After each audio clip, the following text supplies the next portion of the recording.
In a tournament which is a collaboration of two major series of China, the Dota 2 Professional League and the Chinese Dota 2 Professional Association, called dpl-cda Season 2, a meeting between the teams Aster and Sparking Arrow Gaming took place at the playoff stage. Judging by the pics of the first map, it was noticeable that both teams were exhibiting their main developments. If SAG decided to play through the favorite combination of Void and Phoenix, which allowed them to win 5 vs 5 battles, then Aster responded with one of the most frequently chosen Chinese carry heroes, Terrorblade, with the support of Oracle, who saved from Chronosphere and Enigma, which could win fights with one good black hole. Already from the laning stage, small problems with the Aster pick were noticeable. On the top lane, in the confrontation between Tuskar and Phoenix against Oracle and Terrorblade, the first ones won. Although S-Triple-C was farming, September shed the first blood when he caught Baboka, who went too far, and then, within 10 minutes, repeated the same thing several more times.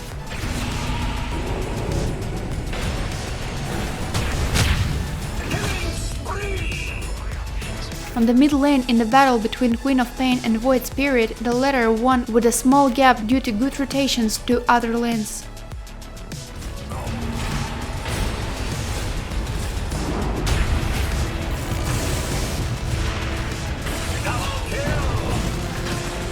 On the bottom lane, Enigma, which was supported for some time by Shaker, farming technically on the same level with Void under the protection of Disruptor. An exceptionally beautiful fight was shown from the teams already at the 27th minute. Using their most powerful combination of Chronosphere and Supernova, the SAG squad tried to kill the enemy Terrorblade, but did not take into account the fact that through the magic immunity and with the support of Oracle, this was not an easy thing to do. As a result, by the end of the Chrono, the Phoenix ultimate was destroyed. The only argument that prevented Aster from winning the fight without a chance was a good actions from Tusk, who bypassed the battle along the river and attacked Earthshaker, not allowing him to rush into the fight. Even though Fate made the buyback in a glimpse of time, the moment was already lost. The coordinated teamwork of Enigma and Queen of Pain ended in the death of Void Spirit, and already returning to the battle, Earthshaker did not let go of Faceless Void. The game was completely under the control of the SAG team, but on one fight changed everything. Deciding that all the most important artifacts for the final battle were collected, Aster, having used smoke, went into the enemy's forest,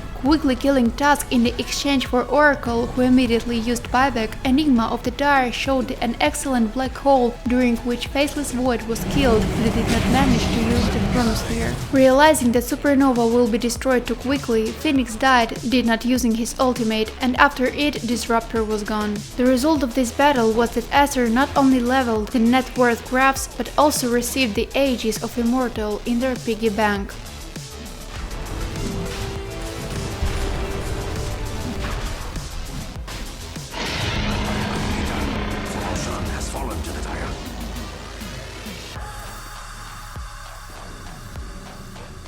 The last fight began with the not very successful protective Supernova, which did not hit anyone during the explosion. The Chronosphere set on Terrorblade was not so successful thanks to a good black hole that prevented the Void from inflicting damage. At the same time, Queen of Pain killed Phoenix, who too faster returned to the battle. Enigma, with the help of the second ultimate, kept Void with active protection from magic and helped to kill him, but for this it was also erased by Void Spirit.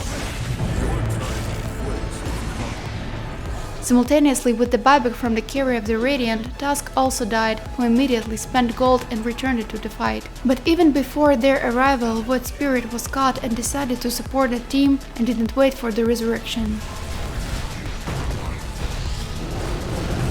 OP God attempted to kill S-Triple-C, who used Sander to rescue Fate, but failed, with Becky B and Satanic helping Aster's core restore all lives. Void, who tried to fight, was caught by Earthshaker, who did not let him out of the battle and sent the Radiant carry to rest for 125 seconds. And although SAG managed to kill 2 enemy heroes as punishment for this, they in turn also used buybacks to quickly return in the battle. Seeing that the fight was not in their favor and the Radiant decided to retreat, but at the same time they again lost Phoenix.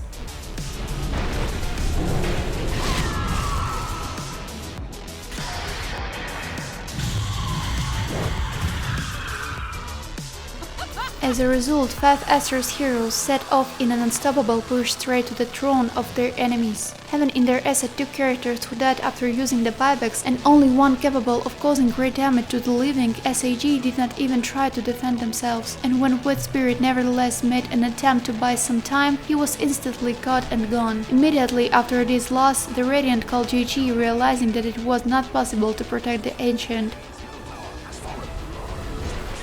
The Radiant should really do something about that middle tower. Radiant's middle tower has fallen. Victory and well deserved.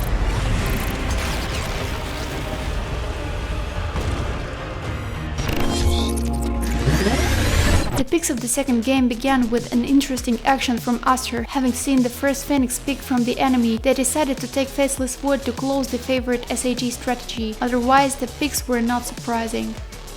First blood went on dpl-cda on the bottom lane. Phoenix, hoping for an easy kill by Snapfire with support from Earthshaker, used an Incarus dive and was caught.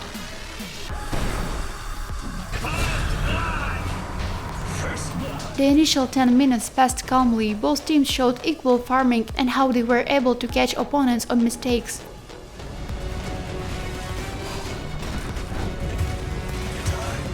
Aster demonstrated the full power of their pick at 25 minutes, a good chronosphere on 3 heroes, among which there was the only one who could save heroes inside the chrono, OD. Although immediately after Void's ultimate, Disruptor used Static Storm, but the damage was not done since the Radiant carry had an active BKB. The finishing touch was the Arena of Blood, which did not allow September and Setsu to leave. The last to die in this battle was Earthshaker, who was unable to escape from Snapfire.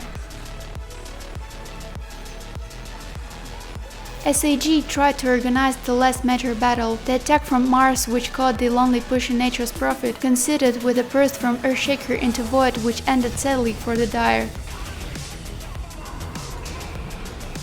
After spells, Void with BKB put the Chronosphere on 3 enemy heroes who were killed in a matter of seconds, while Earthshaker passed away by the tower. Supernova exploded too far from the battlefield, and Aster's mobile pick didn't give Phoenix a chance to escape. Further attempts by SAG to somehow change the course of the game in their favor turned out to be a failure.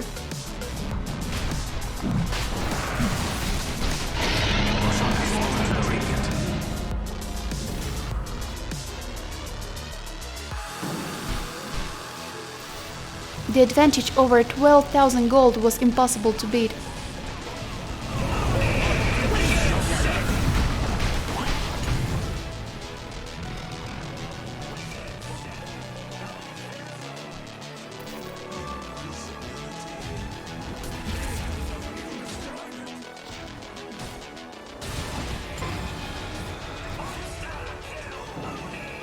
Having lost their mid player and carry without the opportunity to buy back, the Dire did not continue to play and called GG, admitting their defeat in the series with a score of 2-0.